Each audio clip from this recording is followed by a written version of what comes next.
Welcome to Voodoo Whiskey Gaming, and because I didn't do one last week, this is going to be a twofer. I've been playing Forza Horizon 3 and XCOM 2. Forza on the Xbox One and XCOM 2 on the PS4.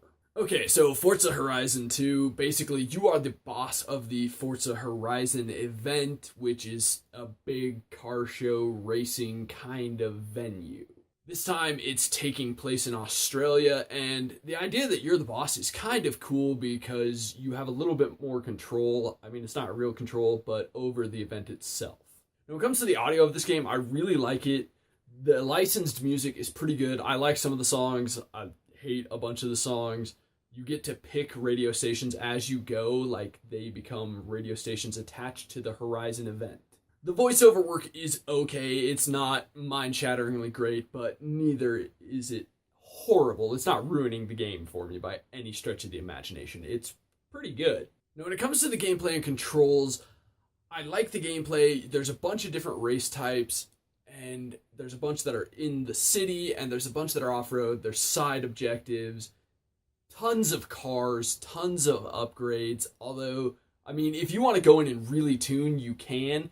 But if you're like me and you're not really into that, you can do the lazy man's way as well. Originally, I was going to say, I don't dig the controls of this game as much as I do other racing games that I have played or am playing. And that's because, well, I didn't feel like the cars controlled the way I wanted them to. And then I was thinking about it, it's like, wait, I haven't delved into the tuning.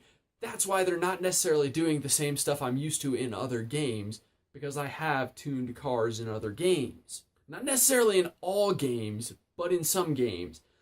So the controls aren't my favorite of all racing games, but I don't have any major complaints. I will say that driving these cars in the outback and off-road sucks hard. It takes a huge amount of talent, which I may not have and probably don't when it comes to racing games, to do really well in the off-road races.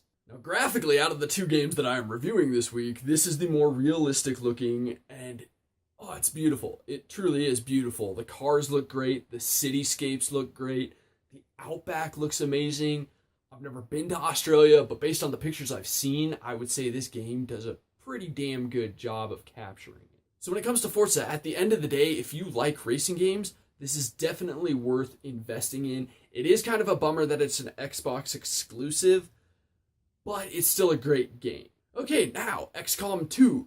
The story, well, humans lost. The humans lost in XCOM 1, and now the aliens have taken over, and they're like our benefactors and shit like that. They're supposedly benevolent, but they're really kind of dicks. You play as the commander from the first one. The very first mission of the game is rescuing him, and then, well, you command the troops. It's a lot like XCOM 1. The audio is good in this game. I do enjoy it. I think the voiceover work is honestly better than some of the stuff in Horizon.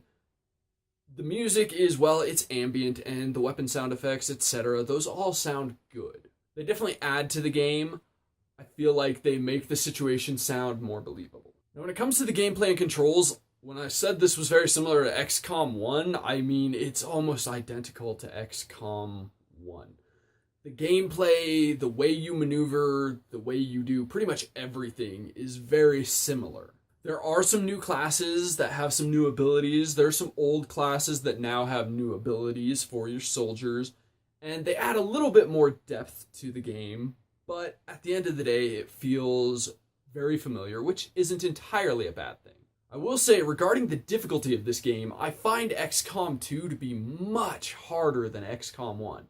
I'm not sure why, but I definitely find myself struggling more with this one than I did the first game. As for the controls, they work exactly like you would expect them to if you've played the previous XCOM. You move your character a certain amount of tiles, you decide whether they'll take an action, move half the distance and take an action, just move the full distance that they possibly can, take cover, etc., etc. I mean, there's nothing new, and the controls work for what it is because it's a pretty basic movement system, so the controls can be very basic as well. Calling them basic is not calling them bad. They work perfectly for this game. I've never tried to do anything with the controls and failed intensely because the controls were shit or they glitched or whatever. Now, speaking of glitch, I'm gonna hit it right away. This game has some graphical glitches, some weird shit occurs. There was like a mid-mission cutscene where a human being was turning into some kind of alien hybrid thing, I don't know. And that thing, during the transformation, like textures vanished, so did colors, and it turned black in spots, and it was kind of weird looking. Really weird looking. And because I had to repeat that part a few times, I had to witness that a few times. Then you've got like people hopping off of like ledges and buildings, etc., which is supposed to happen, but they go through the floor instead of hopping over like the rail or the side, and that, I don't know. Graphical glitch, don't like it, kind of obnoxious. Now, if you've played the previous XCOM game, you're aware that it's a little more cartoony in the art style. And XCOM 2 definitely has the exact same art style. XCOM 2 doesn't really improve graphically too much over the previous games. There are some more details to things like the textures of clothing and faces, but overall it still has a very cartoony feel. Honestly, this game probably could have been released on the 360 and there wouldn't have been a big graphical shift. So to wrap up XCOM 2, I've got to say I wish it was more unique than it was. I wish it didn't feel so much like an XCOM 1 clone. But being an XCOM 1 clone isn't a terrible thing. It was a fun squad-based strategy game, and the sequel is a fun squad-based strategy game, albeit much harder than the first. I'd recommend it if that's the kind of thing you're looking for, but otherwise this isn't a great jumping in point. I would just go back and get XCOM on like Steam or something. I thought it was a better game overall.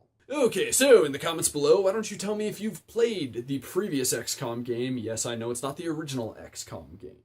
Thanks for watching, and if you enjoyed the video, please hit that like button. And if you like what I'm doing in general, share or subscribe. Have a good one.